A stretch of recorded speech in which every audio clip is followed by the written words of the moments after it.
Oh, good job. Welcome to a brand new episode of Black, White, and Red All Over. I'm Victor Dandridge. Ryan the Seymore. Master with the pen. Did you see that flip? That was magical dope. green pen. That was dope. It's good. It's a good color for you. Yeah. Brings out the flecks of gold in my eyes. Yes. Yeah. The flex. All the flex. So, okay, this week we got a little help. We got a couple of suggestions, which is really appreciated. Yeah. However, stuff. Yes. Okay, these are heavy. Yes. Heavy. Dude. Like, y'all are starting off October like it's something to do here. I don't understand. Like, y'all were just like, Skadoosh, here's some content. All right, so what do we got? We've got two that are the same. Yeah, I got White Knight. Right? Eugenic. Eugenic. Yeah. And then we separate from there. I'm going to say let's start with Eugenic. Please, can we start with Eugenic? Yeah. I got to get that off my soul. I should have read it last. Dude, it was one of my first ones too. I'm not even going to be like, that was heavy. Yes. That was heavy. So we've got Tinian the Fourth. Yes. Eric, I can't think of Eric's Donovan. last name. Thank you. Because they've worked together before. Yeah. So they've got, simpatico. I hope I see either one of those guys this weekend in New York. Because I need to know, what were y'all on when you decided to come up with this? Because it starts off on the chassis of like a pandemic and that crap. But then it's like... That took a shift, hard left. I mean, almost Island of Dr. Moreau level. Like, whoa, hold on. In a really, really, really messed up sense, he was doing the right thing. Yeah, that's so twisted. This is one of the most twisted things I've seen in a long time. Yeah, because it does make you. You have to stop and look at it and go, well, yes, to a degree, arguably evil. Yeah. But the overarching effort to kind of bring us together is there, and you can't deny it. Yeah. Like, I mean, the scale of what he's gone through and done to make this work. What? Is it? I'm trying to figure, is it spoiling to say?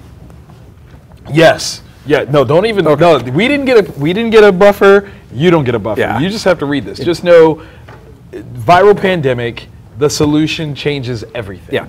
Everything. Yeah. I don't even know where this series goes. Like, cause seeing like the little, this is what's coming next. I'm like, yeah, because it starts off with that treatise, like, oh, we are his children. Right.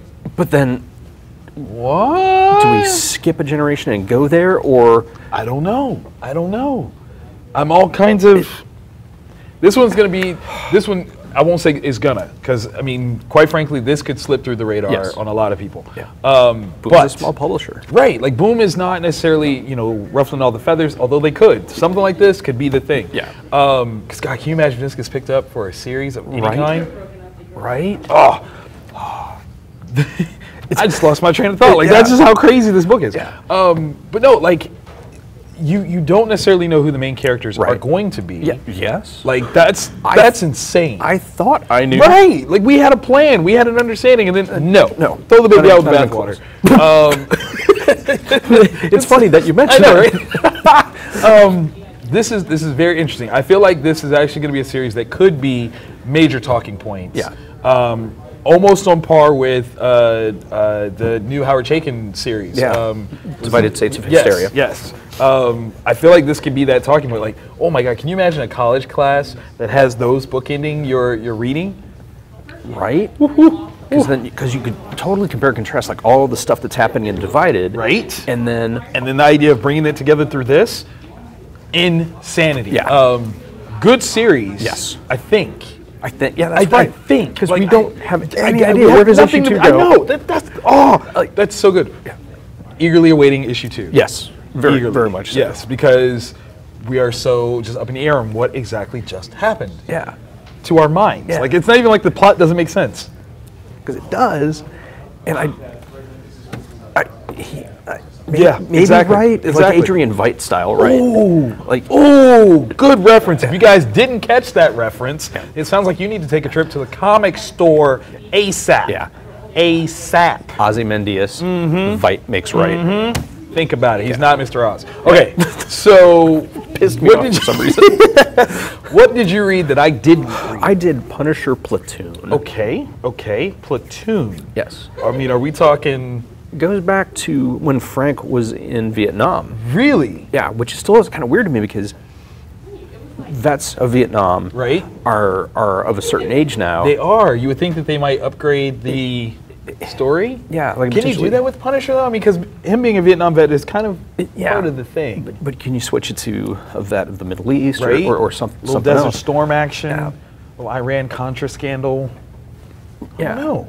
Yeah, that's the only part that's weird to me. Is he would be in, his 60s or 70s at this point. So still killing people. No, this takes us back to Vietnam. Okay. He's in charge of his first platoon. Right. And he's still, I don't know if normal is the right word. We're seeing him before he becomes the person with the thought process that Punisher has. Okay. So it's actually pretty cool. And it's through the setup there's a person trying to write a book on some massacre that happened at some base in Vietnam. Okay. And he's got some of the remaining survivors of it. And he begins asking him, and they find, when he eventually drops the name Frank Castle. And that's when they're all kind of, so it's just like really cool where they're telling the story of him before he became who he is. Okay. So it was pretty solid. That is dope. Yeah, Garth Ennis wrote it. I should have led with that. Okay, well, when you say Garth Ennis wrote it, it doesn't matter. He could have been Punisher World War I. Yeah. That'd be amazing. Like, yeah. He'd be super old, but it doesn't matter. Yeah. It doesn't matter because it's Garth Ennis. Yeah, wow. Everything Garth Ennis has written for Punisher has been good. Oh, God, welcome back, Frank. Yeah. Oh, yeah, it's good stuff. It's all in complete collections now. Get that. Yeah. At Comic Town. I bet you guys have it. Probably. So I took on Spirit of Vengeance #1. I almost picked that one up. I was real close to it. This one was a suggestion, so I was like, I'm jumping in. Okay, walk with me on this one. Ghost Rider. Yes. Blade. Satana. Or Satana. I don't know how you say her name. Is it Satana? Maybe Satana. And Damian Hellstrom. Oh, okay. Okay, so you take like the occult nature of Marvel Comics, shake it up, and then boom, super team. It's like a shake way to evil. Yes. Yes. Want to lose occultish pounds? Take this. Okay, so this is interesting because first and foremost, this iteration of Ghost Rider is not Robbie.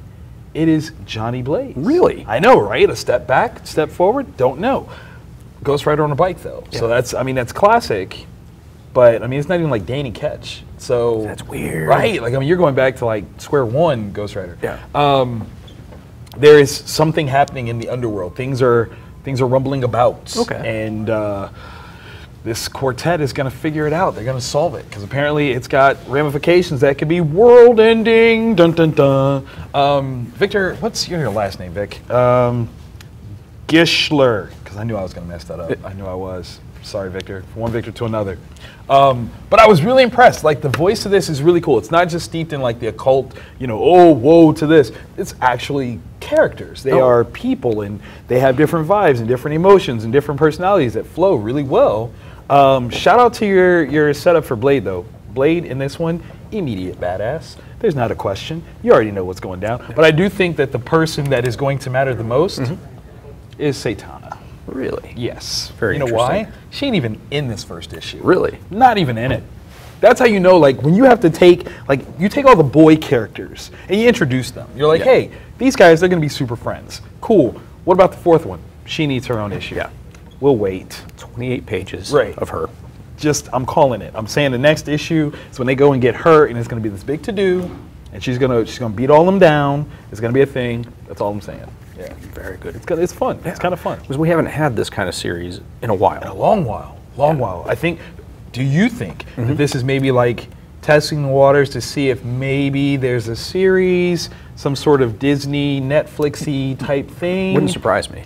Like oh my gosh, yeah, like a Spirits of Vengeance or a Ghost Rider Netflix or web series would be really cool. And we've got the special effects for it now. Yes we do. And yes we do. We've proven that people will watch almost anything superhero related, including Inhumans. So I mean, they could do something cool with it. What would you say, Spirit of Vengeance musical episode? Boom. A la Buffy. Could you handle it? Oh my gosh, yeah. Because I'm just picturing like Ghost Rider, like fully lounged out on a piano, just like torch singing, and that's hilarious. That's all right. I went Ghost Rider is more the WB Frog. Like, okay. The Ghost Rider for me. My head's on fire. And I've got like, I just went. Excuse me. You did. You went the other way. I mean, that's I don't know. I can't say that you're wrong. Either way, you're probably right because I could see with like a top hat. Exactly. Except the top hat is like not on fire every time he takes it off, which is weird. Right. Not bad. Not bad. All right. Batman White Knight. Yes. Sean Murphy. Yes. He was given a lot of leeway. Oh my goodness. A lot of leeway. Pulls from a lot of things that are very classic to the Batman mythos, and he's getting ready to have his way with it, in a big bad way. Because it's the tables have turned. Yes, yes, yes. In this, Batman is going to be the bad guy. Yeah. Now, what I did appreciate, and this is what, like, my thought process was, we're coming into this alternate reality place where Batman's the bad guy, and then this iteration of Joker is just the good guy. Yeah. No, it is not that. Because, of course, when that was said, I was like, oh, it's Nemesis. Yeah. We already saw this with Nemesis. Yeah. So, but he brought something new. He brought something different, which I really appreciate. A lot of conversation pieces with that particular book. Yeah, because the one thing that did jar me the most was the use of particular. Yes. Yes. I agree. But the way that they went about it was very interesting because it does create something brand new that I think we can get behind because it comes from something that we know. Yeah. I think that's kind of the cool part. I want to see where there's their relationship is strange and complex. Very. And it felt at some point where we were actually getting a look inside and how much a certain character cared for another character and almost there's a romantic sense. Unrequited. There is a serious "why can't I quit you" kind of emotion going on right there, because it's there, man. Like, it's so there. It's very cool. And for that to be maybe even an impetus for the perspective, right? He's got his head on straight. Yeah, this could be a fun, wild ride. What is this? 2017 seems to be the year of the Batman. Yes, a ton of Batman. With the button, with 80 years that we'd be done with what we could say. Like, all right, so dude's got a cowl, a cape, he like punches bad guys. Cool, done. No. Nope. Pathos. Still. Relationships. Just brand new explorations and how and whys, and this is good. Yeah. This is good. I'm excited for this. DC is winning right now for me. They're doing a great job. I am proud of them. I'm really proud of them. Do you think maybe this is the beginnings of an Elseworlds return? I would love that. Right? I almost said a bad word. Yeah, I would absolutely love it. Pretty please. That's all we're saying. How about a rebirth of Elseworlds? Yes. I need a moment now. That just worked me up. You want to give some honorable mentions? Yeah, now they mention it. Yeah. All right, honorable mention wise, we don't do nothing the same. Like, we just going off the rails completely. Not even close. Okay. We did pick the same publisher. Once. Once. That's not even, okay, that's cool. That's what we do. You go first, man. I want to hear about slots, dude. Yes, okay. Skybound, Image. Dan Panosian is the creator for it. Okay. It is got that noir-y thing that I'm always a sucker for. Love that. You love it. And it's like, it feels like it's setting up for something like an Ocean's 11 kind of thing, except the people or the brains behind it is just really a degenerate. So I mean, I'm not saying that Danny Ocean was like the most uplifting guy, but I hear what you're saying. Yeah, but this dude like steals from diners, like he cuts out on the bill. So like he is what he is. Gotcha. He's comfortable with it. So I'm curious to see where this will go, because it's also thrown in ties to boxing, and it's got some depth to it, some layers. Like a I love this cover, man. Like it's like a stark cover with just like a hint of something there. Yeah, like, that's cool. Like there's nothing but darkness, and then Vegas on the horizon. Actually, I think that's how you describe what happens. There's darkness, and then Vegas happens. Boom! It just hits you. All right, well, staying with that same company, Skybound again, Walking Dead. Oh, man.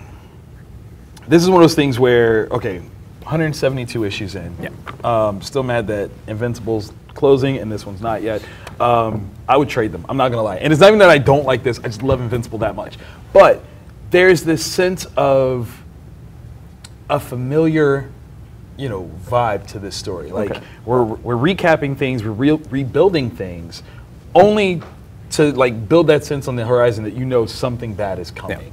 Yeah. And Kirkman does that so well, it's ridiculous. Like you just know, like throughout the whole thing, you're like la la la la la la, and then when the thing starts to take that turn, you're like, dang it, I didn't even see it. Like I don't even know why I didn't see that coming.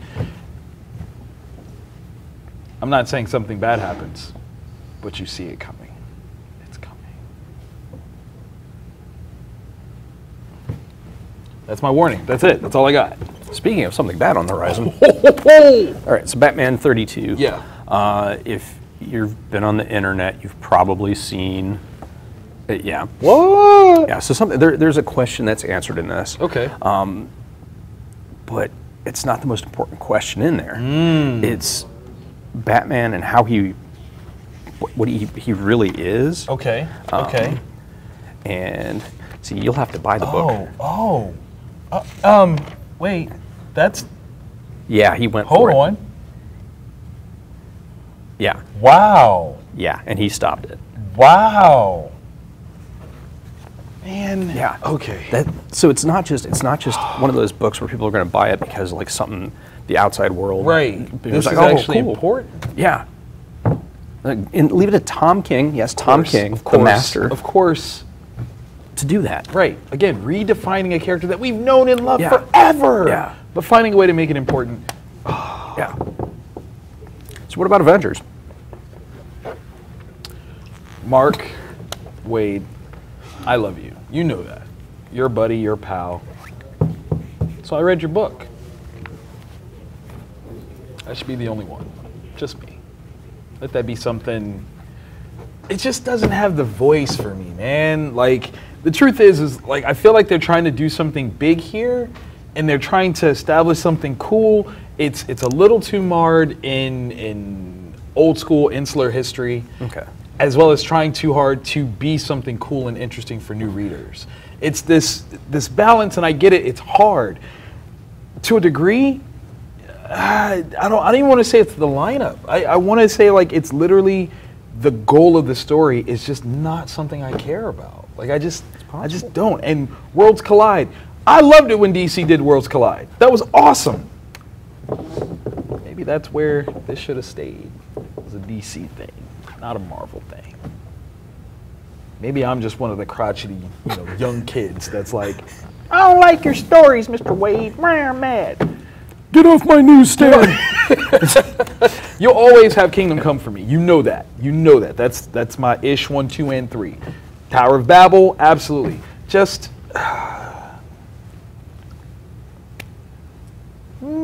It's there. Can you get back on Daredevil? Maybe. I would like that. A lot. Whole bunch, great big bunches. Super nice. So yeah, that's kind of my thing, man. I'm just kind of a little It looks pretty though. Yeah. Shout out to Jesus for Sayas for doing the artwork. It's really pretty. It really is. What's interesting is like in both of the Marvel books, they did like a recap to kind of introduce these characters to you, which I think is very interesting. Like they show who the Spirit of Vengeance folks are, and that one. This one kind of retells the opening of the Avengers. Oh. So you get this nice little recap. Who's writing this? Robbie Thompson wrote both of them actually. So it was kind of a cool little, hey, if you don't know these guys, we're trying to tell you. I don't know if that says something though. Like when Marvel is trying to, like this one's Thor. Right. When they're trying to first time use some characters that we definitely know. Yeah. Are they suggesting something that they're not secure about? Yeah. Like nobody has to go, and this guy named Batman. Right, like you just don't do that. Yeah. Like that's just silly talk. That's silly talk. You guys got anything planned for this weekend? I think this weekend our big thing is a Magic the Gathering tournament, a Star City Games Invitational Qualifier featuring double the prize support. So yeah, we got that going on. Two for. You mentioned something about what New York? Yeah, it's this little teeny tiny convention put on by Reed Pop, New York Comic Con. Maybe you've heard of it. It's actually the largest one in the United States. I will be there. I'm not tabling though. I'm actually just going through, kind of taking it back to the classic. It's actually my anniversary 7 years ago, on the 8th of October, I will have gone to making comics full time. Like it's my 7-year anniversary for that, and I mark it by going to New York. So that's kind of my thing. Like what? I think I might run some sales or something, like online or something. Make all my books like $7 or something. I don't know. The marketing does itself. It's there. You know, it's something about the number 7. Yeah. It's lucky. Friends episode. That was good, right? Yeah, that was pretty solid. Good. Yeah, solid is right. Yeah.